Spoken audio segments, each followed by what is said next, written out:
Salut à tous les gars, aujourd'hui c'est Fabo et on va se retrouver pour parler du problème du X. Mais pas celui que tu penses, mon petit cochon, malheureusement. On va parler du problème de Twitter. On peut parler du problème du X, mais plus tard. Tu me diras si vraiment ça t'intéresse, etc. Il y a beaucoup de problèmes, etc., etc. Mais pour l'instant, on va parler de problème de Twitter. On va parler de Twitter. N'hésite pas à t'abonner avant toute chose, commenter, liker la vidéo, partager à un maximum de personnes parce que cette vidéo elle est sponsorisée par moi-même, youtubeur de la street, pardon, youtubeur du Banks. Donc sans plus tarder, on va rentrer directement dans le vif du sujet. On va aborder Twitter et on va énoncer les problèmes. Il y a beaucoup de problèmes sur un réseau qui était, franchement, hein, tellement prime, tellement bien ce réseau, qui était monumental. C'était si ce n'est le meilleur réseau, franchement, il n'y avait pas mieux. Il était énorme, il était monumental, il était fantastique ce réseau. Malheureusement, on va y revenir, mais il y a 4 catégories de personnes sur Twitter, d'accord? X, je vais dire Twitter pour simplifier la vidéo. Il y a 4 catégories de personnes qui ont pollué ce réseau à l'heure où je vous parle, et on va en parler tout de suite. Donc du coup, alors, la première catégorie, c'est qu'il va y avoir, du coup, les personnes qui vont rage bait. Donc, généralement, les personnes qui vont rage bait, ça va être... il va y avoir beaucoup d'influenceurs qui vont rage bait, etc., etc. Donc, on va mettre influenceurs à la tête de ces rage baiters. En deuxième partie, on va mettre les personnes qui ont besoin d'attention. En troisième partie, on va mettre la majorité silencieuse. Donc, dans cette partie, j'en fais partie de la majorité silencieuse. Et en gros, la majorité silencieuse de Twitter, en gros, ça va être quoi? Ça va être des personnes qui vont maximum retweeter, liker, mais pas plus. Ils vont tweeter, allez, moi j'ai 15 tweets sur mes 4 comptes Twitter depuis la 6ème. Bref, ils vont pas tweeter grand chose, etc., etc. Après, t'as une catégorie de personnes qui tweetent à eux-mêmes, qui se parlent à eux-mêmes, mais bon, ça c'est. Bref. Et je crois que j'ai oublié une catégorie, du coup, ça va être une partie, du coup, qui va être centrée sur. Je vais la laisser mystérieuse pour l'instant. Donc, du coup, qu'est-ce que je veux dire par la première catégorie, en gros, de rage bait? J'ai rien contre cette personne, ok? J'ai absolument rien du tout contre cette personne. Je la connais pas d'ailleurs, et elle va jamais tomber sur la vidéo parce que la vidéo, elle fera pas assez de vues pour qu'il tombe dessus, et en plus de ça, dans tous les cas, s'il tombe sur la vidéo, et bah c'est comme ça. J'ai rien contre toi, mon gars. Mais je te prends un exemple parce que, en fait, t'es un peu le leader de ça. La communauté rage bait, en gros. Eh bien, on va prendre en fait Sardoche. Sardoche, faut savoir qu'à la base, c'est un influenceur, streamer, qui était vraiment dans le top 3, top 2 du Twitch game. Il était monumental, il était stratosphérique, il était trop fort. Il était trop fort, il était incroyable. C'était un streamer un peu à l'américaine version française. En gros, je m'explique, il est un peu comme Jinxie avec des overreactions, des surréactions en gros comme ça. Ok. Mais il y a eu quelques dramas qui ont fait qu'il a chuté en phase descendante extrême, etc. Il a été cancel sur des trucs, etc., etc., etc., etc., etc. Donc, Sardoche, qu'est-ce qu'il a fait du coup pour rebondir? Parce que là, il est sur en fait sur une phase ascendante. Qu'est-ce qu'il a fait pour rebondir? C'est qu'il a fait énormément de rage bait. Okay, il a fait énormément de rage bait. Et ce rage bait, ça consiste en quoi en gros? C'est que il va en gros faire des tweets énormément rage baitant. C'est pas français, mais t'as compris un peu l'idée, hein. Énormément basé sur le rage bait. D'accord? Où il va parler un peu de politique, où il va dire etc., etc. Par exemple, lui, son combat, c'est l'extrême et la gauche. Ouais, l'extrême gauche et la gauche, vous voyez ce que je veux dire? C'est devenu un politicien, vous voyez? Donc, du coup, les gens, ils s'en foutent un peu de son passé, d'accord? Et ils sont solidaires. Parce que ce mec-là, en gros, il fait partie de leur camp. Ouais. Ils s'en foutent de son passé, c'était pas là. Et même si c'était là, ils s'en foutent parce qu'ils sont ensemble, d'accord? Donc il va rage bait, et il va y avoir une armée de fleurs d'hélice et drapeaux français. Drapeau français, il a tout le monde d'ailleurs. Je sais pas pourquoi ils aiment bien revendiquer le drapeau français. Mais il a tout le monde, bref. Qui vont le suivre et il peut pas le nier.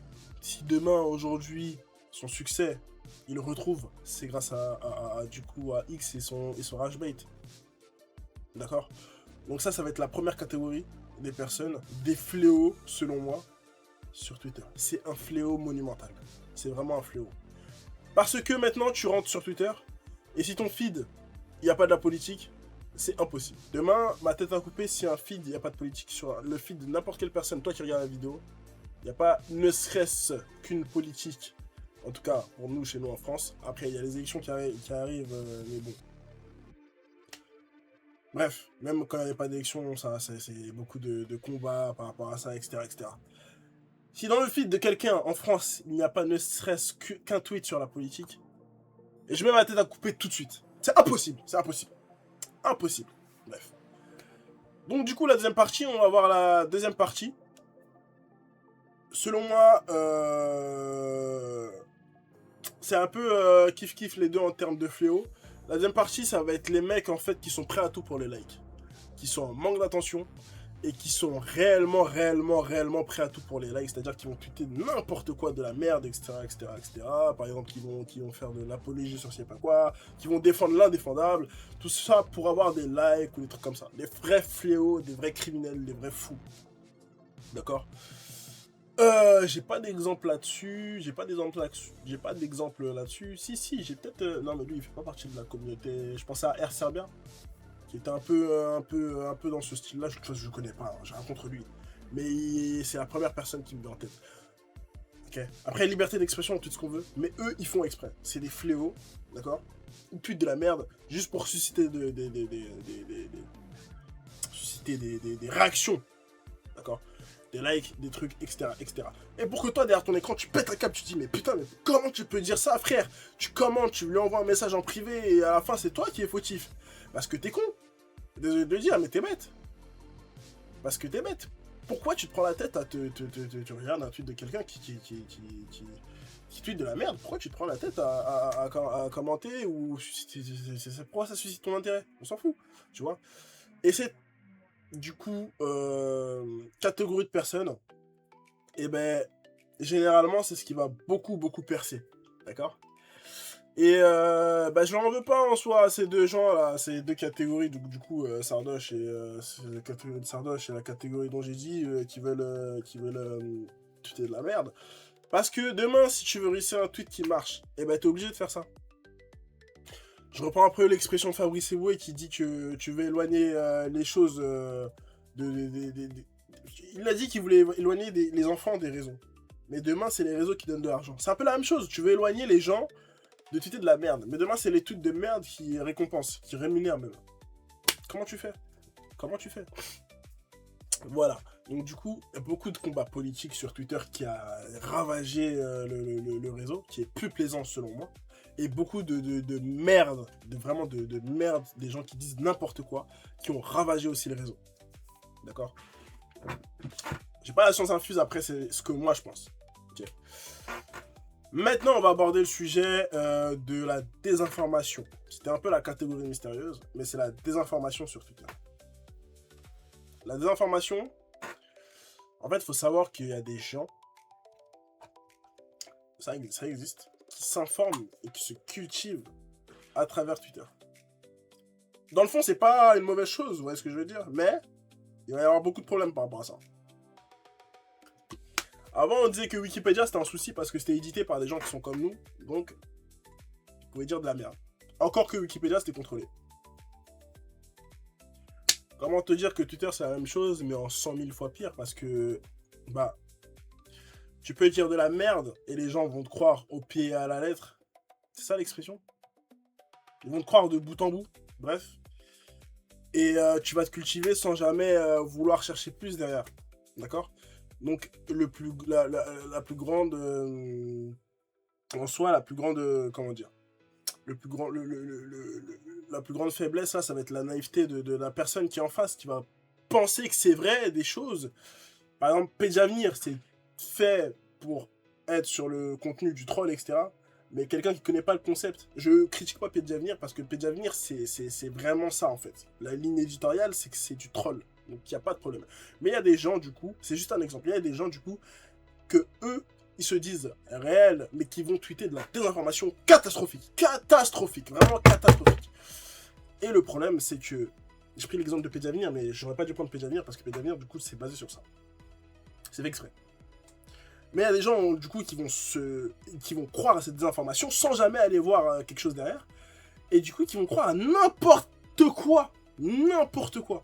Et des conneries monumentales à cause de la désinformation. Et c'est ça, en fait, le problème de Twitter.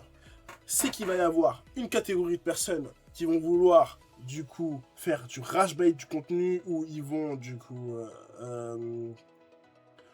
prendre une catégorie de personnes et rage bait sur des gens, sur une minorité ou sur une grosse partie de la population, et qui vont avoir, du coup, une fanbase énorme et qui vont vouloir se relancer leur carrière. Hein, dédicace à Sardoche et Chemchem. C'est Chemchem, je crois. Hein. Tu vas avoir une communauté de personnes, du coup, qui vont tweet de la merde pour avoir des likes, des retweets, de l'intention. Et tu vas avoir des gens, du coup, qui veulent avoir un sentiment de professeur, d'accord, de science infuse, et tweeter de la désinformation monumentale. Donc les gars, faites attention à votre santé mentale quand vous tweetez. Ne prenez pas trop de temps avec les réseaux sociaux, d'accord, ce n'est pas la vraie vie. Et surtout, informez-vous bien sur les choses que vous voyez sur les réseaux sociaux, d'accord. C'était Fabo, je faisais de la prévention, d'accord. N'hésitez pas à partager la vidéo, n'hésite pas à t'abonner, n'hésite pas à liker, n'hésite pas, etc. etc. Je suis bien du peuple, mon gars. Je cherche pas le profit, hein, moi je cherche juste à parler avec toi, etc. etc. Je fais une vidéo tous les jours sur des sujets qui me passent un peu à travers l'esprit, comme ça, pendant 365 jours. Aujourd'hui, on a la deuxième vidéo. Et demain, on se retrouve pour la troisième vidéo. Donc, tchuss.